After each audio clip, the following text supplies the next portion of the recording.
So yun, update natin ngayon yung ating motorcycle na naka manual clutch siya na no welding.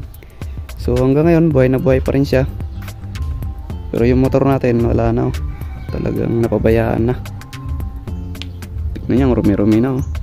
Napabayaan na natin to mula nung nabili natin yung isa nating alaga, yan si Jumbo. Dito tayo kay XRM 110. Mag-focus. Kasi sinigit natin tong vlog natin ngayon, magkakabit tayo ng clutch cable. Pang TMX 125 yung ito-try natin. Kasi yung pinalit nating pang Barako nung una, hindi siya akma. So ito pala pangalawang palit ko na ng cable to. 2 years na sa atin itong manual clutch conversion natin. Okay na okay pa siya, kaso lang medyo maingay na siya. Kailangan na siyang ma-overhaul. So nagbabalak tayong bibili na lang ng second hand na motor ng makina ng XRM 110, o kaya doon na lang sa Shopee. May nabibili kasi sa Shopee na makina na 100cc siya na rakal. Ganito rin ang style niya. Kaso mas gusto ko tong XRM 110 pag-iisipan ko muna. Kasi yung gastos ko sa overhaul nito kaysa doon, same lang sila ng konti lang yung kanilang pagitan. So ito mapapalitan rin ng black niya. Itong sa atin, papalitan yung black niya, tapos tong head niya, yung camshaft. So may tama na yung bearing niya kaya maingay, tapos yung sigunyal niya. So yung sigunyal, plano kong palitan na ng buo yun kaysa naman palitan natin yung bearing. Ito kasi nung binili nating signal nito is natutuyo ng langis to na papabayaan ng mayari. Kaya yun, hindi maiwasan, ganoon talaga. So ayan, magpapalit muna tayo ng clutch cable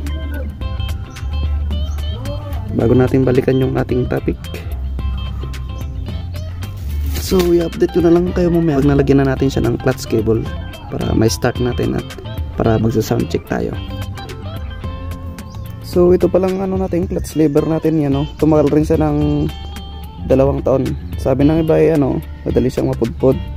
Yung kasing kaso nito mga DIYs, napupudpod dito. Pag napudpod yan dyan, itong butas niya luluwang na yan, tapos dyan mababali na yan dyan. Kaya yun, madali siyang mapudpod kasi aluminum lang. So ang ginawa nating remedyo is yan, siniksikan natin siya ng dyan, gumupit tayo ng yero, tapos pinaikot natin dyan. So yan, tumagal siya ng 2 taon, hanggang ngayon buhay pa siya. Pero noong wala yan, yung yero na yan nilagay natin na ginupit, kung mapapansin nyo yan, pudpud na yan dyan banda. So yan yung remedyo na ginawa natin.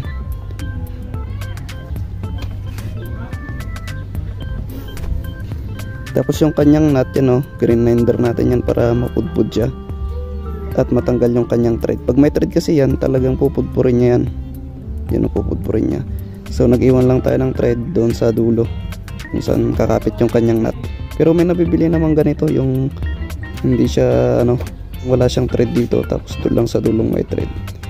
So dahil wala tayong nabili noon, inano na lang natin yan, grinder natin. So ayan, tumagal siya. So ayan mga ka-DIY, nailagay na natin yung yung clutch cable niya. Yung TMX 125 pala is masyadong mahaba yung kanyang cable, kaya kahit anong adjust natin mahaba pa rin, hindi niya kayang hilahin ito. So remedyohan na lang natin siya.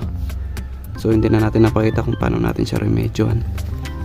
Meron kasi akong nabasa dun sa comment dun sa ating YouTube channel na kung ano daw yung sanhiba kung bakit maingay yung ating pag nag-clutch conversion tayo mga DIY. Kung bakit maingay yung ating clutch conversion is kung may tama na yung ating sigunyal.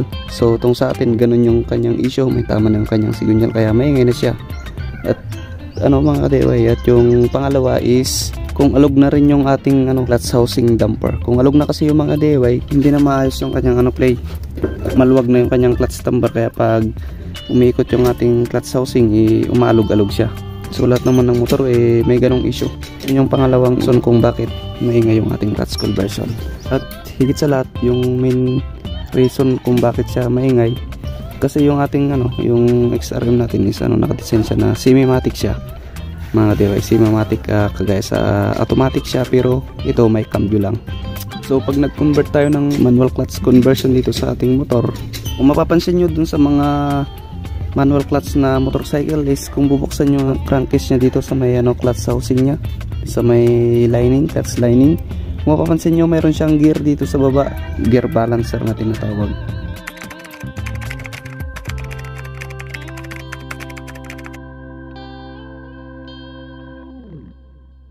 Yung ikot kasi ng ating sigunyal is pabigla-bigla yung mga DIY. Hindi siya smooth na ganyan.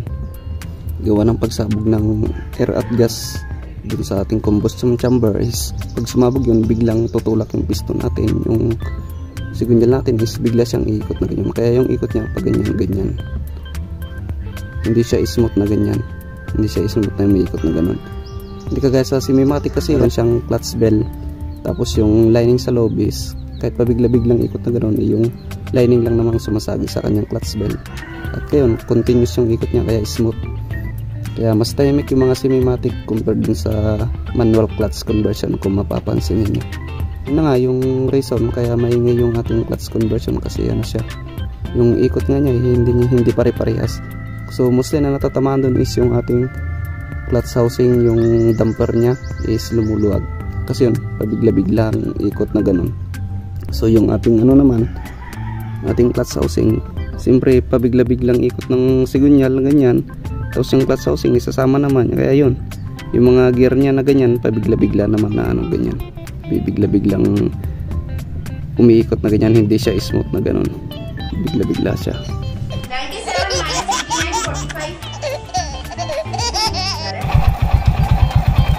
So ayan, pansinin nyo yung mga kadewa yung ikot ng kanyang gulong. Di malinis yung kanyang pag-ikot. O yan o, merong patigil-tigil, pabigla-bigla siya.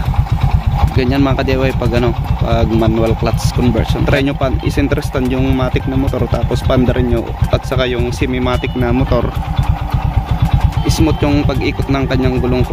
Kung ako sa inyo, mas maganda na lang mag semi-matic na lang tayo. Huwag na lang tayo mag manual clutch conversion kasi masisira ng ating motor. So itong sa atin, ibabalik natin siya sa stock Pangit kasi pag naka manual clutch conversion, masyado siyang maingay, para na siyang helicopter. So yan, maingay na yung ating motor. Mapapansin nyo, tama na yung kanyang connecting rod. Ito simula to nung nag manual clutch conversion tayo, lumabas yung kanyang sari-saring ingay. So ayan, stock is good. So yan, tumagal naman yung ating manual clutch conversion na no welding. Sa mga nagsasabing hindi siya tumatagal, depende na lang sa pagkakagawa yun mga DIY. Itong sa atin nga, sisira na yung kanyang makina pero okay pa yung ating manual clutch conversion na no welding. So hanggang dyan na lang po mga DIY. Salamat po sa inyong pananood. Sana makatulong po. God bless po sa lahat.